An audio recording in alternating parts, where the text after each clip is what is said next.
इसलिए घबराने की जरूरत नहीं है। एक दो बात छोटी मोटी बता करके बात समाप्त करता हूं। अंधविश्वास से दूर होना है। किसे कहते हैं अंधविश्वास? जिस बात पर आप अंधे होकर विश्वास कर लो, जिस बात पे आप अंधे होकर विश्वास कर लो, उसी को तो अंधविश्वास कहते हैं। बुद्ध ने कहा है किसी बात को अंधे होकर के मत मानना। पूरी दुनिया में जितने भी देवी देवता भगवान हुए, उसने कहा कि तुम मेरे साथ जुड़ो।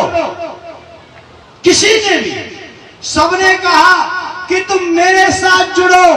अकेले पूरी दुनिया में भगवान बुद्ध हुए, उन्होंने कहा कि तुम्हें मेरे साथ जुड़ने की कोई जरूरत नहीं है, तुम आपस में जुड़ने का काम। पूरी दुनिया में ऐसा है। इसलिए सम्मानित सब, अंधविश्वास से दूर होना है, पाखंडवाद से दूर होना है। कैसे होना है, इस बात को बता करके एक दो लाइन में बात को समाप्त करूंगा। कैसे बनता है अंधविश्वास, इसको समझना। हमारी चाची ताई, पहले उस समय आप जवान रही होंगी, लेकिन आपकी सासू माँ चली गई होंगी दुनिया से। जब हम छोटे छोटे थे तो हमारी दादी कहानी सुनाती थी। क्या? हमारे वहां मरकट होता है, जहां पर लोग वो किए जाते हैं, दाह संस्कार होता है, मरकट बोलते हैं। वहां पे भूत रहता है। तेरा दादा गया था और उसको भूत ने पकड़ लिया था, और पता चला कि भूत के पैर उल्टे होते हैं। भूत के पैर, देखो कैसे अंधविश्वास बनता है कि भूत के पैर उल्टे होते हैं, ये पहचान है उसकी। तेरे बाबा को लड्डू दिए, अब थोड़ी देर के बाद वो लड्डू राख बन गए। ऐसी कहानी सुनाती थी हमारी चाची, अम्मा, दादी, ताई। होता था ना। और क्या कहते, भूत होता तो है, लेकिन दो चीज से बहुत डरता है भूत। कौन सी चीज? एक तो रोशनी से। अगर तुमको कभी जाना है तो माचिस जेब में रख के जाना। कहते थे ना, माचिस है अम्मा, कहते थे ना। तुम्हें ही समझाना मुझे सबसे ज्यादा, इसलिए मेरा फोकस तुम्हारी तरफ है। अगर ये ना होता तो मैं वहां आ जाता। तो कहते थे दो चीज से भूत बहुत डरता है। इसलिए क्या कहे, दो चीज, एक तो रोशनी से, प्रकाश से, और दूसरा नंगे व्यक्ति से। कहते थे ना, नंग से बहुत डरता है। ये दो चीजें बताई जाती थी।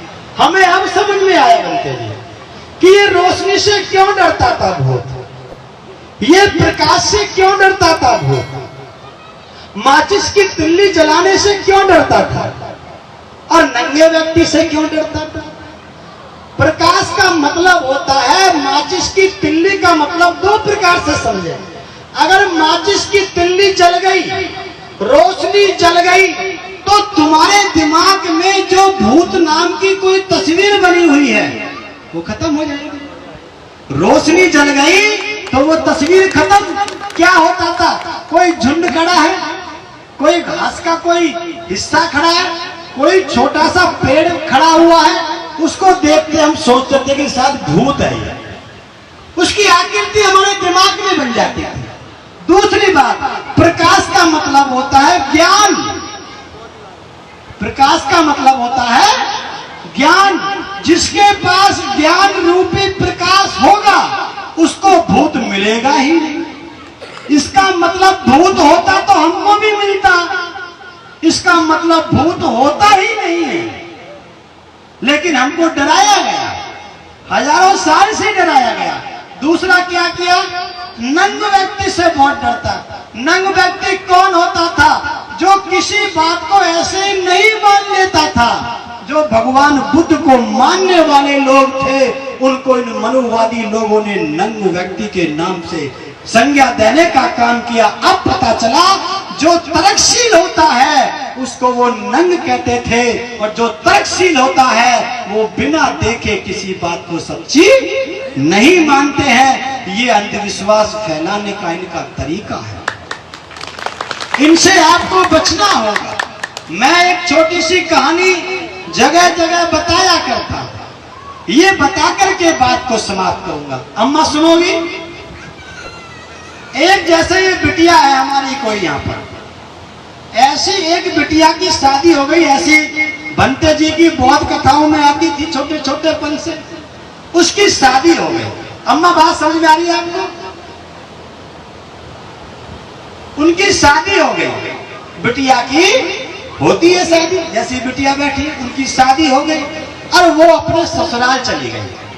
ससुराल में जाके उसकी माँ ने कहा, उसकी सासू माँ ने कहा, बेटा हमारे गांव के बाहर एक मंदिर है, हमारे गांव के बाहर एक मंदिर है, जब कोई नई बहू आती है तो हमें वहां पर देवी के दर्शन करने के लिए जाना होता है। होता था ऐसे पहले? क्यों अम्मा होता था? उसने सोचा पढ़ी लिखी लड़की थी, अगर मैं अपनी सासू माँ से मना करूंगी तो वो गुस्सा हो जाएगी। उसने कहा चलो माता जी चलो। अब आगे आगे सासू माँ और पीछे पीछे बहू चल दी। क्यों साहब? पीछे पीछे सासू माँ आगे थी या पीछे थी बताओ? अम्मा सासू माँ आगे चल रही थी पीछे चल रही थी? आगे। ताली बजाओ।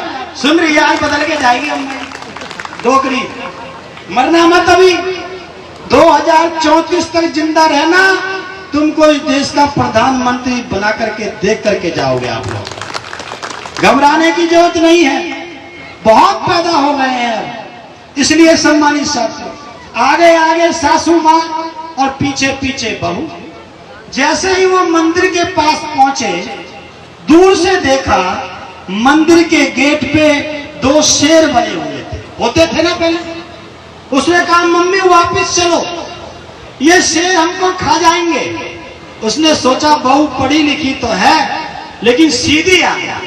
क्यों साहब? लेकिन सीधी आ गया। उसने कहा बेटा ये पत्थर के शेर हैं, ये खाते नहीं। अच्छा मम्मी ये पत्थर के शेर खाते नहीं है? बोले हाँ ठीक। इतनी देर में ऐसा छोटा सा देवर था उस लड़की का, छोटे छोटे जो चूजे होते हैं 8-7 साल के जो देवर होते हैं, वो भाग के गया और शेर के ऊपर जाके चढ़ गया। शेर के ऊपर जाके चढ़ के उसके मुंह में हाथ डाल के बोला भाभी देख ये पत्थर का शेर है, ये खाता नहीं है, आजा। डरने की जरूरत नहीं है। क्यों? वो छोटा देवर भाग के गया, मैं तो उस पर रोज चढ़ता हूँ, मैं तो उसके मुंह में रोज वो डालता हूँ हाथ अपना, ये नहीं खाता। चलो जी आगे चलो। जैसे ही आगे चले मंदिर के अंदर प्रवेश किया, उसके उल्टे हाथ पे एक गाय के नीचे उसका बछड़ा दूध पी रहा था। होता था ऐसे, जानते होंगे आप तो सब लोग। एक बछड़ा उसका दूध पिया था। उसने कहा मम्मी मेरी थाली पकड़ो, मैं घर जाती हूँ और बाल्टी लेके आती हूँ, ये बछड़ा सारा दूध पी जाएगा, इसका पेट खराब हो जाएगा, इसको तब तक तुम हटाओ और मैं घर से बाल्टी लेके आती हूँ, इसका दूध निकालेंगे और घर जाकर के खीर बनाएंगे। उसने कहा सिर में हाथ मार के कहा मैं तो सोच रही तू पढ़ी लिखी, मैंने सोची तू हमारा लड़का है, तुझे पढ़ी लिखी लेके आया, BA MA लेके आया। अब मैं तो शुरू में तुझे सीधी मान रही थी, तू तो निठल्ली पागल है। जब तुझको हमने कहा अपना हाथ दिखा, इसको छू के देख, ये पत्थर की गाय है, ये पत्थर का बछड़ा है, ना ये दूध देती है ना ये दूध।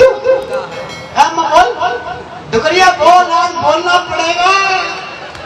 दुकरिया तेरे लिए आया हूं मैं, सुनने लिए मेरी। तो पत्थर का वो दूध नहीं पीता। अब उसके बाद में बात आगे बढ़ी।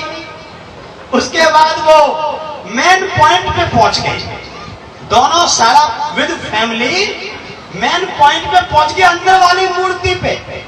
उसने कहा बेटा इसके 5-7 चक्कर लगा और जो तुझे मांगना है वो मांग।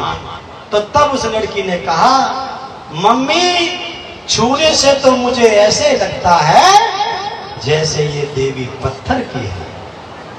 मम्मी मांगने से पहले मेरी बात सुनो, जब पत्थर का शेर खा नहीं सकता पत्थर की गाय दूध नहीं दे सकती, पत्थर का बछड़ा दूध पी नहीं सकता, तो ये पत्थर की देवी मुझे कुछ देने वाली नहीं है। जो दोगी वो आप दोगी, मेरी देवी आप हो। जिसने मुझे जन्म दिया वो है, उसको मैं पीछे छोड़ के चली आई। अब मेरी देवी माँ आप हो। अगर मुझे कोई संकट आएगा 1 साल के बाद, तो मेरी सेवा आप करोगे। क्यों करेगी? करती है, बहू की सेवा नहीं करती? करती है, करता है। तो मेरे सम्मानित साथियों, आज हो क्या रहा है? जो नकली देवी है उस पे हम लड्डू चढ़ाते हैं, जो असली देवी माँ, बहन, बेटी, बहू, वाइफ के रूप में जो है उस पे हम डंडा चलाते हैं। असली देवी पे डंडा चलाएंगे और नकली पे लड्डू चढ़ाएंगे तो हमारा कभी भला होने वाला नहीं है।